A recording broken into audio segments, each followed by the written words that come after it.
What's up, everybody, and welcome to another episode of New Justice Media, hosted by the Media Mike Speaks. All right, good people, have you heard of this story? Well, I tell you what, let me ask this question. Did two Kansas City police officers shoot an unarmed pregnant woman? The answer is yes, they did. Yes, they did. And you're going to find out that it was some uproar about it, but at the end of the day, they were justified. So let's get to this story. On Friday, two Kansas City police officers fired their service weapon at a woman who told officers she was pregnant, according to an eyewitness. The woman was struck multiple times, and she was identified as 26-year-old Leona Hale.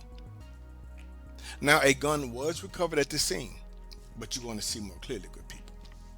Now, investigators haven't made it clear if the injured woman possessed the weapon that she had in her hand, an important detail that needs immediate clarity, but it was found out later that she did have a weapon. Now, the woman tried to elude police after officers attempted to apprehend her and the man she was with because they had carjacked someone that stole a vehicle earlier, and later officers observed the vehicle at the Family Dollar. When the police approached, the man hopped the fence and ran away. Now he left her. They on some Queen and Slim stuff, good people. Now the man was caught and transported to a hospital for observation. He was not shot, but maybe he just got tackled. Now the woman got out of the car with her hands up. This according to the witness. She's saying a gun was in the vehicle.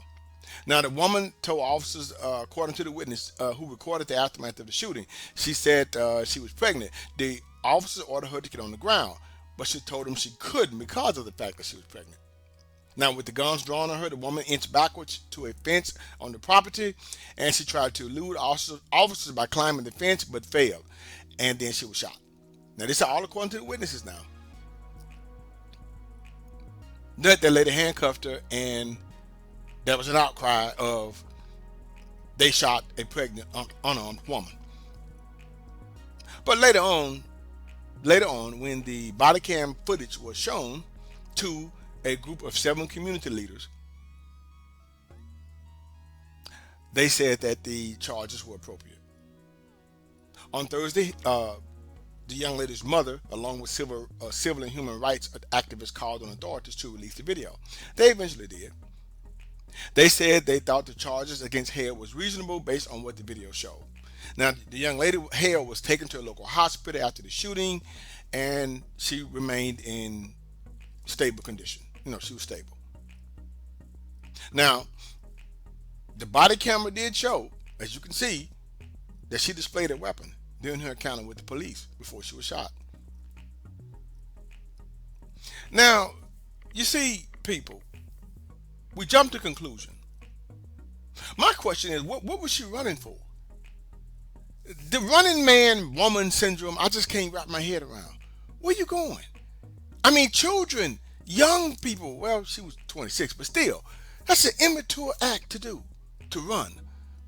But anyway, be that as it may, all of these activists got the surprise of their life when they saw what the body cam showed. Her with the gun, clearly in her hand, pointing it. She was risking her life. But anyway, let's talk about the people who commented. Well, let's hear what they said. And now a word from the comment section. One commenter says, the response to this shooting is like the hands up, don't shoot narrative that was concocted and still believed by a segment of our society, although it's been disproven. Just make up stuff to justify the actions of the criminal and to condemn the police. Also, police do not bring pepper spray or tasers to a potential gunfight. Whether she was pregnant or not has zero to do with the police response to a suspect with a gun. Okay, one commenter says, show it, don't show it. It's never enough. If it doesn't show what they want to see, it's 2022. If you are facing off with law enforcement with a gun in your hand, you're going to get shot. Okay, that's some truth. That's some truth to that. Another commenter added, so was the witness actually there? Was the witness a supporter of BLM? Where's the public uproar to have the lying witness arrested for misinformation?